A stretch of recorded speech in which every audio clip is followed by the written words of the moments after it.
ஆனா இந்த அளவு டபுள் மீனிங்ல பேசியிருக்க கூடாது. இன்டர்வியூல ஓப்பனா டபுள் மீனிங்ல பேசின டாப் 3 ஆக்டர் ஆக்ட்ரஸ் பத்தி தான் இந்த வீடியோல பார்க்க போறோம். இந்த லிஸ்ட்ல 3rd பிளேஸ்ல பாகுபலி படத்தோட ஒரு இன்டர்வியூல பிரபாஸும் அனுஷ்கா செட்டியும் கலந்துருந்திருப்பாங்க. அந்த மாதிரி கலந்துகிட்ட ஒரு இன்டர்வியூல அங்க இருந்த ரிப்போர்ட்டர் அனுஷ்கா செட்டியை பார்த்து 50 ஏஜ்ல உங்களால பண்ண முடியாத விஷயம் எதுன்னு கேட்டப்ப பக்கத்துல இருந்த நம்ம பிரபாஸ் சைலண்டா ஒரு வேலையை பார்த்திருப்பாரு.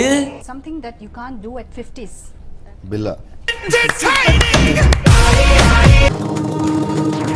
இந்த லிஸ்ட்ல 2nd பிளேஸ்ல காஃபி வித் கரண் ஜோகர் ஷோல அங்க இருந்த ரிப்போர்ட்டர் ஆலியா பட்டை பார்த்து நீங்க இதுக்கு முன்னாடி ஃப்ரெண்ட்ஸ் வித் பெனிஃபிட்ஸ்ல இருந்திருக்கீங்களான்னு கேட்டப்ப அதுக்கு ஆலியா பட் கொஞ்சம் கூட யோசிக்காம ஓப்பனா ரிப்ளை பண்ணிருப்பாங்க. Who has had friends with benefits? Okay. Number 1ல காஃபி வித் டிடி ஷோல அங்க இருந்த ரிப்போர்ட்டர் ஆக்டர் ஜீவாவை பத்தி நீங்களும் சன்னி லியோனும் ஒரு ரூம்ல தனியா இருந்தா என்ன பண்ணுவீங்கன்னு கேட்டப்ப அதுக்கு ஜீவா பயங்கரமான ஒரு ரிப்ளை கொடுத்திருப்பாரு. இல்ல என்ன பேசுவீங்க, என்ன பண்ணுவீங்க, என்ன வேணா நீங்க சொல்லுங்க. Sunny Leone. I liked your movies.